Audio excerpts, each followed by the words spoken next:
July 25ಕ್ಕೆ CM ಮತ್ತೆ ನಾನು ದೆಹಲಿಗೆ ಹೋಗ್ತೇವೆ ಅಂತ ಬೆಂಗಳೂರಿನಲ್ಲಿ ಸಿಎಂ ಡಿಕೆ ಶಿವಕುಮಾರ್ ಅವರು ಹೇಳಿಕೆಯನ್ನ ನೀಡಿದ್ದಾರೆ. ಕಾಂಗ್ರೆಸ್ ವರಿಷ್ಠರನ್ನ ಭೇಟಿಯಾಗಿ ಮಹತ್ವದ ಚರ್ಚೆಯನ್ನ ಕೂಡ ನಡೆಸ್ತಾರೆ ಅಂತ ಹೇಳಿರುವಂತದ್ದು. ಎಂಎಲ್ಸಿ ಸ್ಥಾನ, ಬೋರ್ಡ್ ಚೇರ್ಮನ್ ಆಯ್ಕೆ ಚರ್ಚೆ ಇದೆ. ಹೀಗಾಗಿ ಮತ್ತೆ ನಾವು ದೆಹಲಿಗೆ ಹೋಗ್ತೇವೆ ಎನ್ನುವಂತಹ ಹೇಳಿಕೆಯನ್ನ ನೀಡಿರುವಂತದ್ದು. ನೋಡಿ, ರಾಜ್ಯ ರಾಜಕೀಯದಲ್ಲಿ ಸಿಎಂ ಮತ್ತೆ ಡಿಸಿಎಂ ಹಗ್ಗಜಗ್ಗಾಟ ನಡೀತಾ ಇದೆ. ಆ ಯಾವುದರ ಹಗ್ಗಜಗ್ಗಾಟ ಅಂತಂದ್ರೆ ಸಿಎಂ ಕುರ್ಚಿಯ ಹಗ್ಗಜಗ್ಗಾಟ ನಡೀತಾ ಇದೆ. ಇನ್ನು ಇತ್ತೀಚೆಗಷ್ಟೇ ರೀಸೆಂಟ್ಲಿ ಇಬ್ಬರು ಕೂಡ ದೆಹಲಿ ಪ್ರಯಾಣವನ್ನ ಮಾಡಿದ್ರು. ಇನ್ನ ಸಭೆ ಮೇಲೆ ಸಭೆಯನ್ನ ಕೂಡ ಅಟೆಂಡ್ ಮಾಡಿ ಬಂದಿದ್ರು.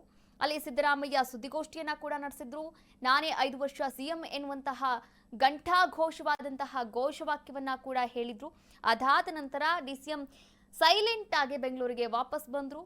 ಮತ್ತೆ ಸಾಧನಾ ಸಮಾವೇಶ ಕೂಡ ಇತ್ತು. ಸಾಧನಾ ಸಮಾವೇಶದಲ್ಲಿ ಭಾಗಿಯಾಗಿರಲಿಲ್ಲ ಡಿಕೆ ಶಿವಕುಮಾರ್ ಅವರು. ಮತ್ತೆ ದೆಹಲಿಗೆ ಹೋಗಿದ್ರು. ಆದ್ರೆ ಮತ್ತೆ ನಾವಿಬ್ಬರೂ ಕೂಡ ಉಭಯ ನಾಯಕರು ಮತ್ತೆ ದೆಹಲಿಗೆ ಹೋಗ್ತೇವೆ ಎನ್ನುವಂತಹ ಮಾತುಗಳನ್ನಾಡಿದ್ದಾರೆ ಡಿಕೆ ಶಿವಕುಮಾರ್ ಅವರು.